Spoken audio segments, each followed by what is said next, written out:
Comrade Wolf here again, signing on to World of Tanks. Here I am, platooned up with John Boy on Highway. Fairly decent teams on either side. You know, we've got myself and John Boy, which I wouldn't consider myself decent at all. But on the enemy team, we have a notable variety of players. Those two Churchill 3s, I'm talking to you both. The WGLB guy and his Snark platoon mate. This isn't good. I can already foresee the throwing of men and materials into those Churchill 3's guns for that 150 gold. Now, I'm going to be honest with you guys.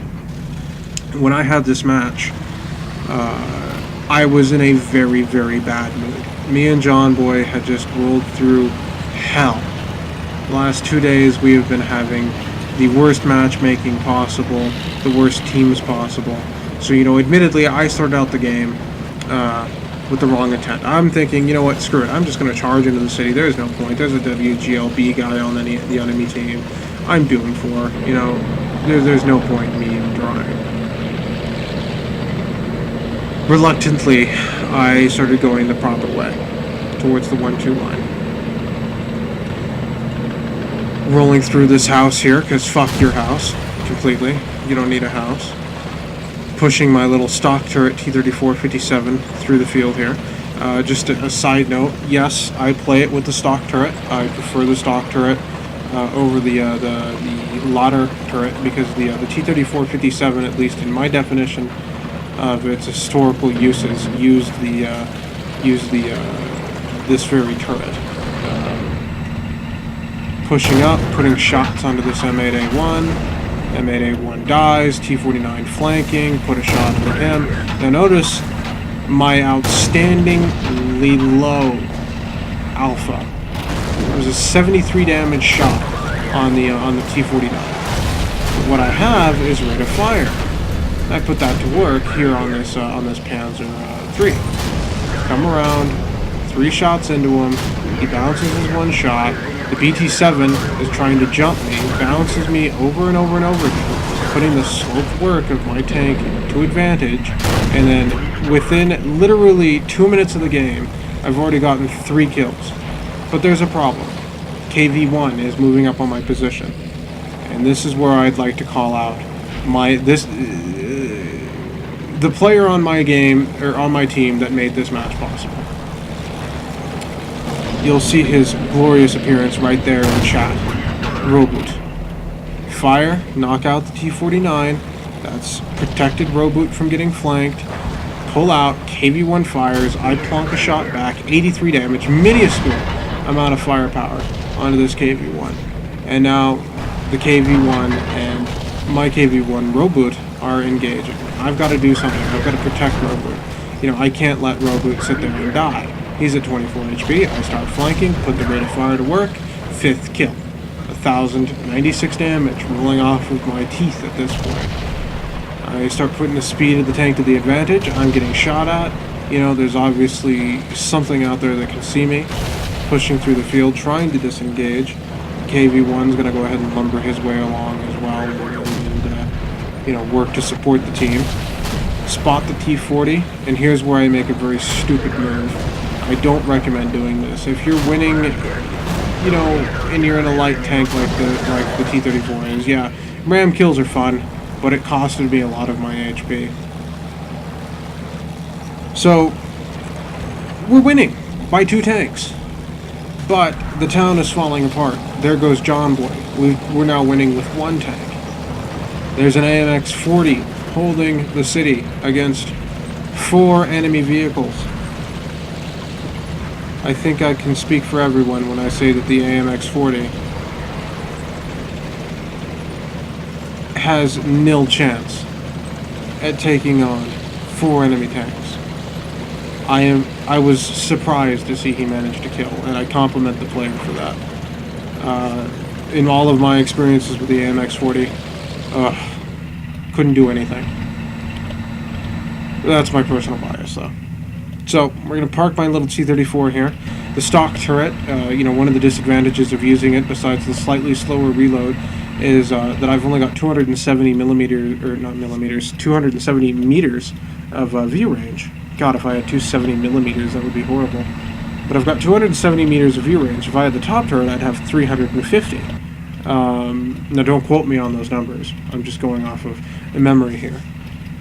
So, really, my intent now is to spot these forces in the town. You know, they have quite a few powerful vehicles. I'm actually typing right now, asking everybody to hold out and defend the cap, and then the KV-1 on the enemy team appears. He's pushing up. I have no shots on him, so I'm going to move to get some shots. Our KV-1, GuP, is moving into position as well to support our team. The Electo is going to do what he can from his position there. Moving up into the forest. Cannon turning on the KV-1. Electo's down. First shot, miss. Second shot, lucky penetration. Third shot, bounce. He misses his return fire. I fall back into the river. Reposition my tank to engage again. Start pushing forward. There he is. He fires, he misses. I fire, I bounce. Pull back. Fire, bounce. He just was angled against me. GuP kills him. Which, again, my hero. Saved my skin for the second time in this match. I start pushing up. I'm going to try to put my 270 meter view range here to work as best as I can. You know, there's the KV-1 was up there, so I'm expecting the Churchill to have been moving in formation with that KV-1 on our base, and that he just didn't get spotted. So, I'm going to push up here. Park myself in the bush. GuP is making a good call, which is don't go, you know, fall back. But again, I'm just trying to work the view range here. And there he is, the Churchill. I don't know if I spotted him. I don't know if the KV-1 spotted him. Either way, there he is, rolling along, his side exposed. I put a shot at him, 72 damage. He was at 58, over 50% of his health bar when I started engaging. KV-1's falling back, and that's not what I'm going to do. I'm going to advance. I think that the best option now is to get aggressive. I asked him to follow me. He hesitantly, you know, will oblige. Which, again, thank you, GuP. You were my hero. There he is, calling for shots. Any second now, putting a shot through the weak turret, hitting the requesting fire button, screaming out help. GuP is now going to push forward. He's realized that I'm up here being way too aggressive for my own good. That he's going to have to go along with me. Artillery hits near me, misses. I push forward, miss. GuP gets in a flanking position. I put a shot in, he puts a shot in. I hit, he misses. I start circling him. Churchill's hit me once. And he saves my skin for the third time this very match. You are my hero, good sir. Please, let me have your children, GuP. You are my hero. So now I'm thinking, okay, we've got an M4 left and an artillery piece left. Well, me and the KV-1 can push up on the cap from the city, and the M3 Lee can push up to the outskirts of the town at A1, A2 over yonder there. Alas, that wasn't happening, but I did spot his artillery base, and rightfully should be dead. Artillery missed me. Thank God. M4 pops up behind me. Now I'm in a real pickle. He misses too. Oh, I guess I'm just going to have to go get me an artillery kill. I push forward, put the shot into the artillery. That rounds up my 7th kill. Unfortunately, GuP dies. I've just lost the guy who's been saving my skin for the entirety of the match. M4 misses me again. I put 2 shots where I think he is, and start pushing forward. Now, what I'm thinking he's going to be doing is that he's going to be pulling back underneath that bridge and waiting. So I'm going to push over the road and come at him from a 6 o'clock. I push onto the road, and he was thinking the same thing. He was going to fall back. He was going to reposition himself for a better chance at a fight. And and all right, this M4 player knew damn well what he was doing. He was playing a monster game. I am thoroughly impressed by this guy. He knows where I am. I'm breaking off. I'm going to push down to the river. It's really my only choice. I didn't want to expose my entirety of my everything to this guy. Get around, put a shot into him. The M3 Lee gets him. Thank you, M3 Lee. You blocked my Radley Walters, but I'm not too mad about it. But that ends out the game there. 7 kills, 1,826 damage. We turned a match that rightfully we should have lost. Most of the team tries to suicide rush into those WGLB guys. Well, I think it's a cool idea that Wargaming implemented by putting them into random matches with a gold bounty. I just think that it's not the proper idea. It really does ruin the dynamics of PUBG games. Definitely, the team that has the WGLA or B player usually is the team to walk away with the win, just because the enemy team has no coordination. They just charge in there and go try to kill that guy. But thankfully enough, we carried hard, and we turned it around, and that was my ace tanker, which, all in all, I'm not going to complain. I like ace tankers. So the next match we're going to cover here is a match from one of our clanmates, one of our allied clanmates from the Black Forest Peak Academy. It's going to be a blind cast. I haven't watched the replay through in its entirety beforehand. I've just skimmed it, and I know that it's going to be great. So here's Wendell in his Hellcat, bloody fantastic machine. Tomax in his Hellcat, and Octavia in his Cromwell.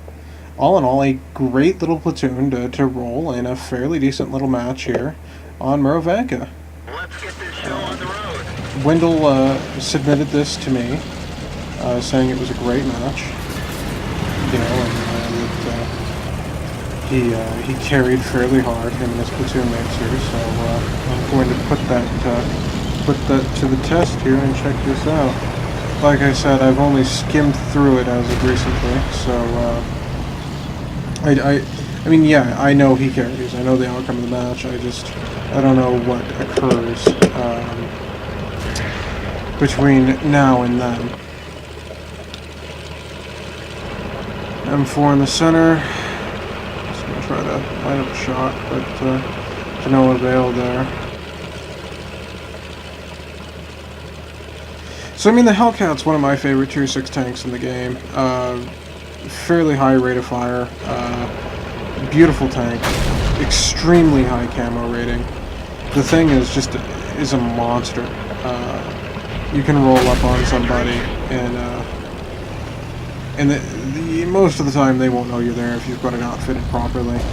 Popping up on a hill like he is there, that M7 probably didn't even spot him. While it spotted his platoon mate, as you can see, he took no return fire. Cromwell comes up. I would be confident in moving. Yeah, I would believe I was spotted as well. But his platoon mate knocks off the Covenant over there, so he's going to move back up and get back into position. But yeah, bloody great tank. You use the 90mm cannon on it. 30 rounds of total munitions, which isn't too spectacular.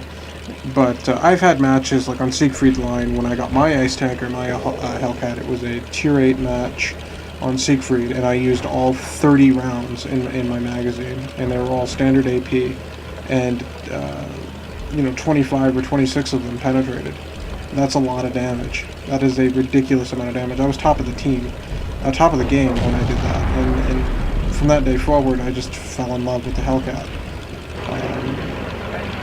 And I know, from speaking with Wendell, that he too absolutely adores the thing, and, I don't blame him.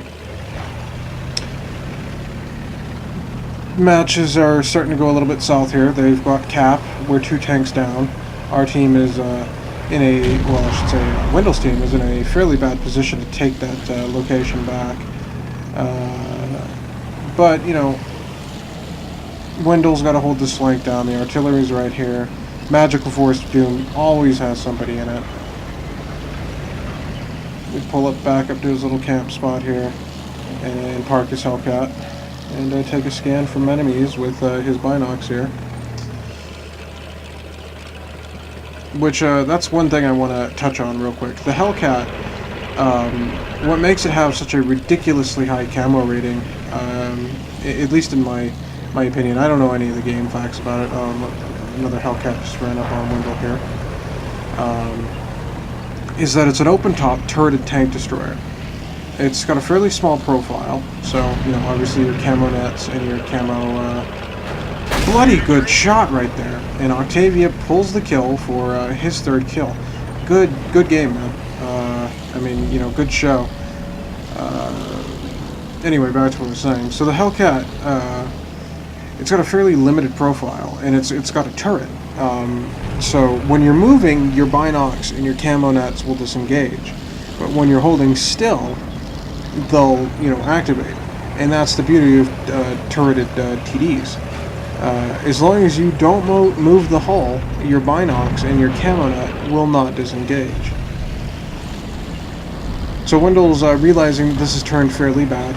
He's going to slowly creep up on the enemies here. I guess I can't really say slowly when I'm talking about a Hellcat. It has total map dominancy.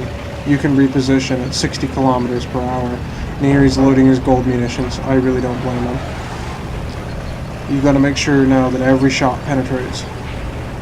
His platoon mate's getting into the fight, going after that M6. Good show, Octavia. Putting flank shots into him. Wendell takes the kill. First kill, 838 damage. Octavia's disengaging. He's moving around the BDR. It's getting back up on that hill, and Wendell's getting in position. They've got 58 seconds now till cap, but the artillery managed to reset. So good shot, artillery. And there goes Octavia. He just got knocked off by the Type 58 down there. Oh, but Wendell is definitely going to get his revenge. You kill my platoon mate. I may not kill you yet, but I definitely made sure it hurt. I was kind of hoping that Type 58 player there wasn't going to relocate. He's sitting here, got his binocs and his camo net up. He's completely invisible. The enemy team likely has no clue he's even here. But it's you know, it's a fairly bad situation. It's him and 4 of the tanks, 3 if you don't want to count artillery, versus 7 enemy tanks, 6 if you again don't want to count artillery. 3 of which are tank destroyers, and 2 of which are turreted tank destroyers. And you know, they've got 2 heavy tanks to their name, and we've only got a BDR here at low health, and the Covenantor at full health, and Wendell at full health. So if anybody really wants to get anything done, it's going to have to be these 2 light tanks here. The BDR really just can't take the abuse. So natively, you know, people would argue, well, why doesn't the heavy tank get up here? Well, he can't take the abuse. And hell, you know, when you've got Hellcats and stuff, you can get up there and engage. The BDR is getting engaged here by the M6. M6 is at nearly full health. This is not going to go well for the BDR. But artillery, man, nice shot. Hits him again. Hits the M6. Wendell's pushing up. The BDR manages to lower the Hellcat. Or not the Hellcat, the M6. Wendell pulls forward after the BDR dies and takes the kill. Second kill, 1,179 damage. Now this is a fairly average game for a Hellcat. You average 1,000 damage most of the time in these monsters. I don't call it the Angel of Death for no reason. Hellcat pulls forward. Wendell plonks a shot into the Panzer V syphilis wagon up here, the Panzer Shuffle. Another tank down. That was the artillery player. He ninjas the kill out. 3 kills, 1,444 damage. Did pretty much the entire HP pool to that guy. Wolverine engages, takes a shot in return, but you know, this is clearly a situation that in this engagement the Hellcats got the favor of the odds in his favor. There goes, knocks him down. 4th kill. We just lose the Covenantor. It's now Wendell against 4 enemy tanks. 3 if you don't want to count the artillery piece. He's on his 4th kill, 1,681 damage. He's got 447 hit points and only 2 rounds of bullets left. Pulls forward. Takes a shot from the Type 58, but gets his revenge for his platoon mate. Takes out the Type 58. Now what he's doing here is smart. He's repositioning on the map. He's not staying in that corner, because there's the M8A1 and the KV1 down there. Rather, he's going to break off and go artillery hunting. At least, that's what I would hope. Again, like I said, I've only skimmed through this replay, which from what I saw was rather entertaining. And there's the artillery. Artillery doesn't even notice it. Easy kill. It's like shooting fish in a barrel. 6 kills, there's his top gun. Or did I misread it? That says 5. No, that says 6. That would be embarrassing. I'm sitting here talking about him getting a top gun and he's got 5 kills and everybody on the other watching this is going, Wolf, you're absolutely retarded.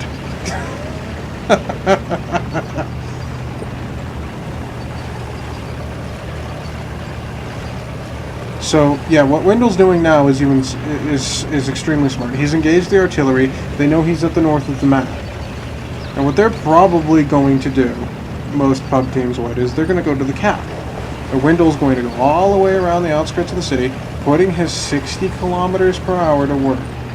He is flooring it. This is one of the few times you really need to go 60 miles per hour, or 60 kilometers per hour. You know, I live firmly by the rule, just because you can go 60 kilometers per hour doesn't mean you should. But in this situation, you most definitely should.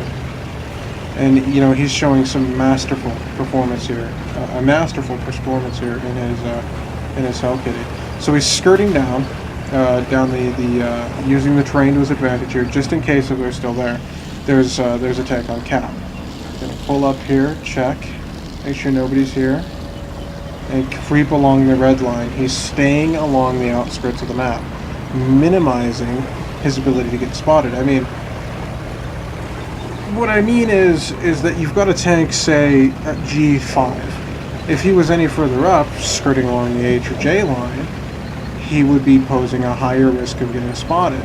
But since he's staying to the outskirts of the map, circling the entirety of the map, he's going to come up on this farmhouse with a minimal chance of getting spotted. Dodging through the bushes here, putting the Hellcat to work. Beautiful machine. Back to his old stomping grounds.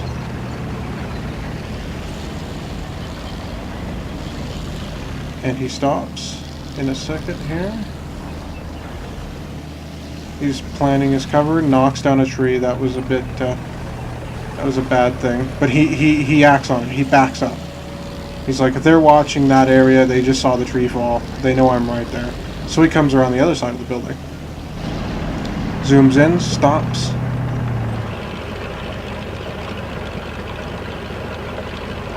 Binocs up. He doesn't spot anything. Backs off. He has 1:50 to get up there and get to that tank on cap. And it's only one tank. So the other tank can still be an overwatch, and he definitely doesn't want to risk that.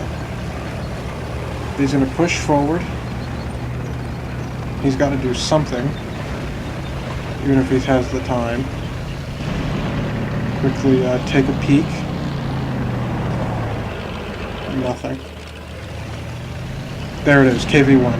And the turret was turned away, but Wendell misses his last gold shell. The turret is still turned away. He's bringing that derp cannon to bear. That derp cannon can easily tear through Wendell's Hellcat. Derp cannon's on target.